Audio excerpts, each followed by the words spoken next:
सब आत्मजन।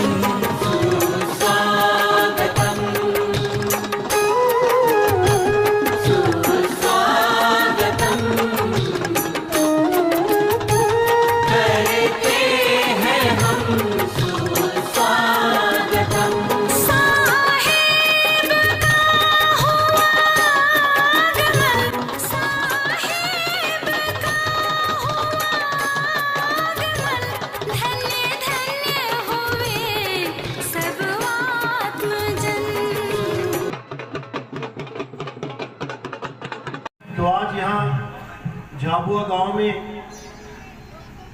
परमात्मा के मूल ज्ञान का प्रचार हो रहा है। बहुत बड़े भाग होते हैं जीवों के जब उनके कानों में मूल ज्ञान पड़ता है, और उससे भी ज्यादा भाग होते हैं उन जीवों के जो इस मूल ज्ञान को समझ पाते हैं, क्योंकि सुनने वाले तो बहुत हैं लेकिन समझने वाले बहुत कम होते हैं। इसीलिए कबीर साहब ने बोला, लाखन वे कोई समझ न पाई हैं और कोटि मध्य जानेंगे, कहे कबीर सुनो भाई साधो, हमें बिरले हंस पहचानेंगे। कहते हैं 1 लाख बंदे को अगर सत्संग कर दो तो उसमें से पता भी नहीं लगेगा उन लोगों की क्या बोल के चल गए महात्मा जी। 1 करोड़ बंदे बैठे हों, उनमें से कोई बिरले हंस पहचान पाएंगे कि बात कहां की चल रही है। क्योंकि जब से हम इस दुनिया में आए हैं तब से अब तक हम यहीं पे बैठे हैं। सतयुग बीत गया, त्रेता बीत गया, द्वापर बीत गया, कलयुग आ गया, कलयुग भी बीत जाएगा, हम आज भी यहीं के यहीं बैठे हैं। यानी कि हम मुक्त नहीं हुए।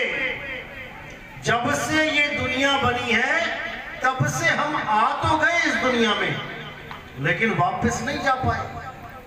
जैसे आप सब अपना घर छोड़ के मंदिर में यहां पे आ गए, अब यहां पर कोई ताला लगा दे, वापस घर ना जाने दे तो क्या हालत होगी। उसी प्रकार हम इस दुनिया में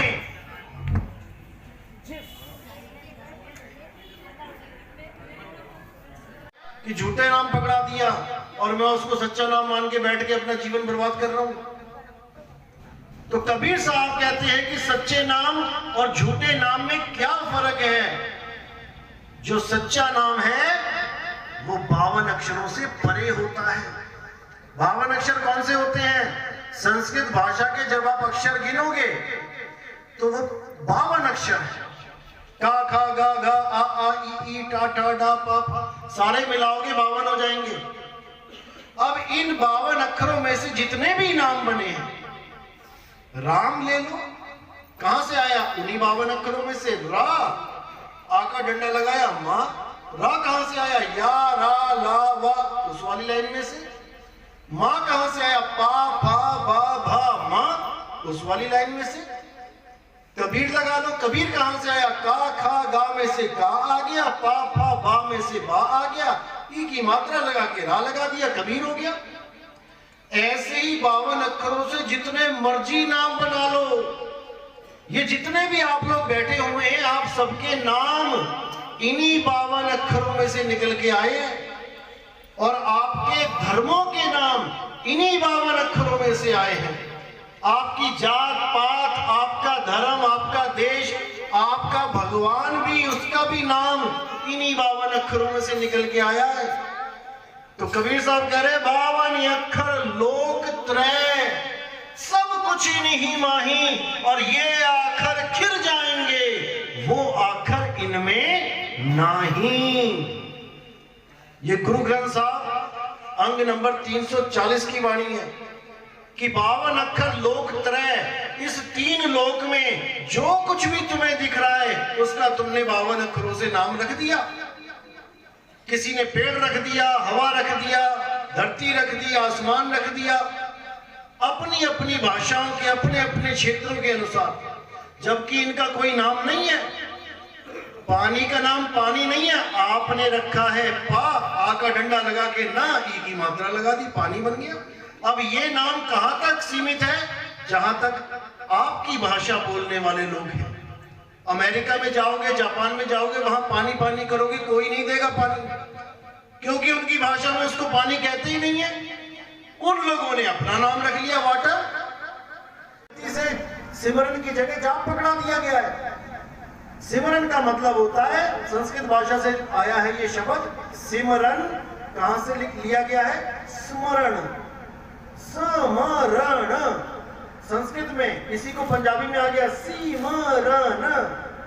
स्मरण का मतलब होता है याद करना, ना कि किसी का नाम जपना। जैसे मैं आपको कहूं अपने अपने पिताजी को याद करो, अब आप सबने अपने पिताजी को याद किया, क्या एक बार भी नाम जपना पड़ा? सीधे याद करो।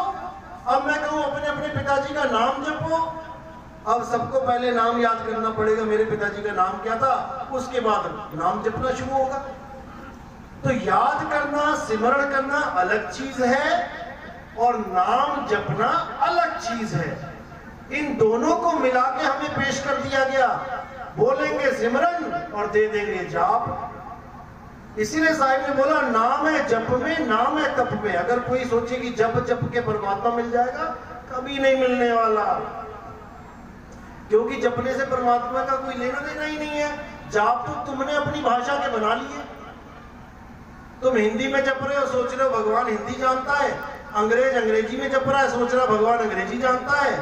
वो जापानी जापान वाले में जप रहा है, वो सोच रहा है जापानी जानता है। कितनी भाषाएं आती हैं मालिक को, वो किसी भाषा का गुलाम नहीं है भाई। एक छोटा सा बच्चा जो कुछ भी नहीं जानता, वो भी परमात्मा को याद करता है गर्भ में, और परमात्मा उसकी रक्षा भी करता है, बिना वो ये जाने कि मैं कौन से देश में पैदा होने वाला हूं, कौन सी मेरी भाषा होगी, कौन मेरे माँ बाप होंगे, कौन मेरा गुरु बनेगा, कुछ नहीं जानता वो। लेकिन गर्भ में हर जीव मालिक से अरदास करता है कि बचाओ। क्यों? क्योंकि गर्भ में जठर अग्नि है, उसमें पकाया जाता है जीव को, आकार दिया जाता है। हाथ पैर उंगलियां सिर गर्दन कैसे आ रही है?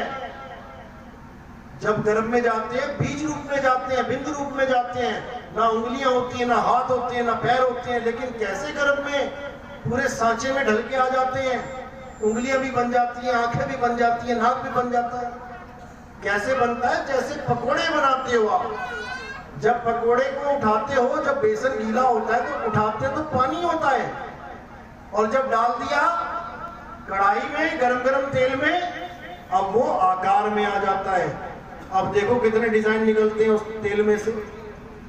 ये देखो कितने पकोड़े तल तल के निकाले गए, ये सब पकोड़े उसी कढ़ाई में से निकले हैं। गरम हवा कौन सी? ये वाली गरम हवा नहीं, गरम हवा होती है गर्भ जून की। दोबारा गर्भ में तुम्हें नहीं तला जाएगा, नहीं तो हर गर्भ में एक कढ़ाई लगी हुई है, पकोड़े की तरह तल दिए जाओगे। तो बार बार यही समझाया जा रहा है कि तुम्हें नाम तो लेना है परमात्मा का, लेकिन सच्चा नाम लेना है। क्योंकि सारे गुरु नाम ही देते हैं, एक भी गुरु ऐसा नहीं जो नाम नहीं देता। लेकिन साहिब कह रहे गुरु मेरे सब ही बड़े, अपनी अपनी ठौर, और शब्द विवेकी पारखी सो माथे का मोर। हर गुरु नाम देता है, हर गुरु शब्द देता है, लेकिन तुम्हें कौन से शब्द से तुम्हारी मुक्ति होगी? जब तक इसको नहीं तुमने परख कर लिया, जब तक ये भेड़ चाल में ही रहे। इसलिए साहब ने बोला गुरु गुरु में भेद है, और गुरु गुरु में भाव, सोई गुरु नित बंदिए जो शब्द बतावेगा। ऐसा गुरु मिल जाए जो तुम्हें सार शब्द का लखाव करा, और वो सार शब्द ना तो तुम्हारी सांसों में है, ना ही तुम्हारे शरीर के अंदर है, वो विदेही है।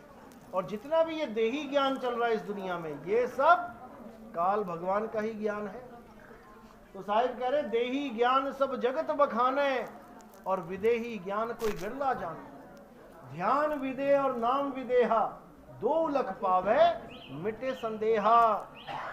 जब तक तुम्हें विदेही यानी आत्मा का ज्ञान नहीं मिल गया, आत्मा को छोड़ के अगर तुम्हें कोई भी मंत्र जंतर तंत्र पूजा पाठ व्रत कुछ भी ऐसा ज्ञान मिला है तो समझ लो अभी तुम्हें पूर्ण गुरु नहीं मिला, क्योंकि पूर्ण गुरु केवल आत्म ज्ञान देता है, शरीरों का ज्ञान नहीं देता कि उसकी पूजा कर ले, उधर जाके उधर पूज ले, उधर पीपल पूज ले, ये ज्ञान नहीं है।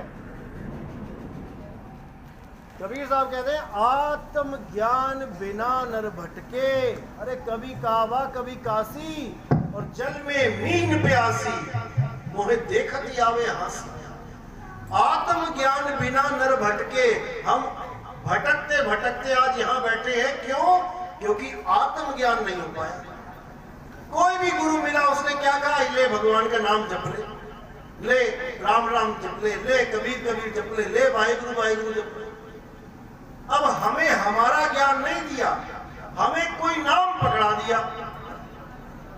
अब आत्म ज्ञान क्या होता है? जैसे हम कहते हैं आत्म हत्या करना। आत्म हत्या का मतलब होता है किसी और की हत्या नहीं करना, अपनी हत्या करना, अपने शरीर की करना, अपनी रक्षा करना। आत्म कथा का मतलब होता है किसी और के बारे में कथा ना लिखना, अपने बारे में कथा लिखना। इसी प्रकार आत्म ज्ञान का मतलब होता है किसी और का नाम ना जपना, अपना नाम जानना, अपने बारे में जानना। क्योंकि तुम्हारा परमात्मा तुम्हारी आत्मा में बैठा है और हम उसे कहां ढूंढ रहे हैं? नामों में, मंत्रों में, तीर्थों में, मूर्तों में, शरीरों में। बस यही अज्ञान है। अगर हमने इस चीज को समझ लिया कि परमात्मा कहाँ है, मेरी आत्मा में वास करता है, तो मुझे किसकी जरूरत है? अरे मुझे अपनी आत्मा की जरूरत है भाई। अगर घी दूध में वास करता है तो क्या लेने जाना है आपने? दूध लेने जाना है। दूध से घी बनाने का फार्मूला मिल जाए, आपके घर में घी आ जाएगा। और जिन लड़कियों को, जिन बहुओं को घी बनाना नहीं आता, वो क्या करती हैं? वो दूध तो गाय से ले लेंगी, भैंस से ले लेंगी, और जब घी लेने की बारी होगी तो 400-500 रुपए जाके दुकान से घी लेके आएंगी। क्यों? घी घर में ही है, दूध में ही छुपा है, लेकिन सीखा ही नहीं अपनी माता से कि कैसे निकालना है, तो क्या जानेगी वो। इसी प्रकार जो आत्म ज्ञान है वो है मुझे मेरा नाम पता लग जाए कि मेरा क्या नाम है। किसी और के नाम जप के मुक्ति नहीं मिलने वाली। इसलिए बाबा नानक कहते हैं कि कोई नाम ना जाने मेरा नाम कोई नहीं जानता। जहां भी जाता हूं किसी ना किसी का नाम पकड़ा देते हैं। यही बुल्ले शाह कह रहे हैं, बुल्ला की जाना मैं कौन। जब तक मुझे अपना ज्ञान नहीं हो गया, जब तक आत्म ज्ञान नहीं हो सकता। और जब तक आत्म ज्ञान नहीं हो गया, ऐसे ही बार बार आते रहोगे, जाते रहोगे। बार बार माँ के गर्भ में जाना पड़ेगा और इंसानी चोला केवल एक बार मिलेगा, याद रखना। उसके बाद 184 जून है, कुत्ता बिल्ली हाथी घोड़ा बन के घूमते फिरोगे जैसे ये घूम ही रहे हैं। कोई रोटी दे देगा तो खा लोगे, नहीं तो भूखे पड़े। कड़कड़ाती ठंड में गलियों में रहना पड़ेगा। अभी तो अच्छे अच्छे कपड़े मिल रहे हैं इंसानी चोले में, नहीं तो देखो सारे नंगे ही घूम रहे हैं। केवल इसलिए क्योंकि हमें आज तक सतनाम नहीं मिला, हमें आज तक दूसरों के नाम मिले, अपना नाम नहीं मिला। इसलिए साहिब ने बोला है कि अगर परमात्मा को खोजना है तो पहले अपनी आत्मा को खोज। अरे आत्म चीने परमात्म चीने, संत कहा की गठड़ी लाल और गांठ खोल जाने नहीं, ताते भय कंगाल। सबकी गठड़ी में लाल भरे पड़े हैं, लेकिन गांठ खोलनी नहीं आती, भिखारी है। आप किसी का तिजोरी ले आओ उठा के अपने घर, अंदर खजाना भरा पड़ा है, लेकिन उसका ताला ही ना तोड़ पाओ सारी उम्र, तो क्या किया तुमने? कुछ भी नहीं किया। बाहर ढो के लेके आ गए पत्थर, क्योंकि तुम ताला ही नहीं खोल पा रहे हो, तो खजाना कैसे मिलेगा? अब खजाना क्या है? जड़ और चेतन। जिस दिन ये दोनों अलग हो जाएंगे, खजाना खुल जाएगा। अरे जड़ चेतन का करे निबेड़ा, कहे कबीर सो हंस है मेरा। जिसको तुम्हारे गुरु ने जोड़ दिया है, जिसके साथ तुम्हें, वो जड़ है कि चेतन है, बस तुम इतना जान लो। जितने भी अक्षर हैं, जितने भी नाम हैं, ये सब जड़ है। कैसे? क्योंकि ये जड़ शरीर से ही पैदा होते हैं। का, खा, गा कैसे हो रहा है? होठ, कंठ, जीवा, तालु इनसे बोल रहे हैं। का वर्ग, चा वर्ग, ता वर्ग बचपन में पढ़ा है ना। ये किससे पैदा हो रहा है? ये होठ कंठ से। और इन 52 अक्षरों को पैदा करने वाला एक अक्षर कौन है? वो है आ। अगर पढ़ा हो हिंदी व्याकरण में, जितने भी मैं अक्षर बोल रहा हूं ये सारे अक्षर आपको केवल आभासित हो रहे हैं। असल में मैं आ ही बोल रहा हूं, एक ही आवाज निकल रही है आ, लेकिन मेरे होठ उसको पा बना देते हैं, खा बना देते हैं। जैसे पापा बोला किसी ने तो क्या बोला?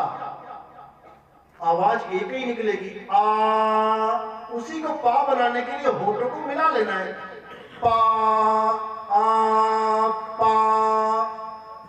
इसी तरह 52 अक्षर बनते हैं। टा, जीव लगाई ऊपर, टा, ठा, डा, अक्षर एक ही है आ। इसीलिए गीता में बोला कि मैं ही अर्जुन, मैं ही अकार हूं और मैं ही काल हूं। मैं ही अकार हूं, यानी मेरी ही वो आवाज है आ की। और सारे अक्षर मैं उसी आ से पैदा करके उसी में लय कर देता हूं। जैसे मैंने पा बोला तो पा अक्षर आ से निकलेगा, आ में ही लय हो जाएगा। कैसे? आ, पा। अब पा खत्म हो गया होठ उठते ही, और आ चल रहा है लगातार। यही काल है, यही ब्रह्म है। इसी ब्रह्म से हमने ऊपर उठ जाना है, यानी 52 को खत्म करके हमने आगे बढ़ जाना है। तब जाके आपको वो चीज मिलेगी जिसको पार ब्रह्म। कोई नाम नहीं तो भगवान भी नहीं है। अरे जब वो दुनिया भी नहीं बनी ये वाली, कोई इंसान नहीं, कोई जानवर नहीं, कुछ भी नहीं, कोई अक्षर नहीं, कोई कलम नहीं, कोई दवात नहीं, कोई भाषा नहीं, कोई अक्षर नहीं, तब भी परमात्मा था और है और रहेगा। अब उसको जानना है जो सदा सदा से है। आदि सच जुगाद सच, है भी सच, नानक होसी भी सच। उसको जानना है, ना कि हमारे द्वारा बनाए हुए, इंसानों के द्वारा बनाए हुए नाम को तोता बन के रटना है। गुरु ग्रंथ साहब में साहब लिखा, कृत्रिम नाम कथे तेरे जीवा और सत्य नाम तेरा परापुर बना। कृत्रिम नाम, नकली नाम तेरे जीव के द्वारा लाखों ही बना के बैठ गए लोग, लेकिन किसी को मिलने वाला वो नहीं है। जैसे पानी के आप लाखों नाम बना दो और जपने लग जाओ, आपका गला गीला होने वाला नहीं है। वो कब गीला होगा? जब सारे नाम छोड़ के नदी की तरफ भागे जाओगे और वहां पानी पियोगे, कुएं की तरफ भागोगे, पानी पियोगे, फ्रिज की तरफ, घड़े की तरफ भागोगे, पानी पियोगे, तब गला गीला होगा। यानी तुम्हें एक ऐसा गुरु चाहिए जो तुम्हें दिशा निर्देश देवे कि तुम कहां जाओ तुम्हें पानी मिलेगा। वो तो तुम्हें पानी तक पहुंचा सकता है, लेकिन जिसने तुम्हें नाम दे दिया जपने के लिए, पानी पानी पानी पानी, सारी उम्र जपते रहो। इसीलिए कबीर साहब ने बोला, धन धन कहे गर धनिया होए तो निर्धनिया रहे ना कोई। अगर नाम जप के परमात्मा मिल जाए फिर तो केवल कान वालों के लिए है भगवान। जो बहरा है बेचारा वो कैसे नाम लेगा? जिसके कान ही नहीं है, जो बहरा है, वो परमात्मा का नाम कैसे लेगा? उसको तो सुनता ही कुछ नहीं है। फिर तो परमात्मा केवल कान वालों के लिए है, बहरों के लिए परमात्मा ही नहीं है।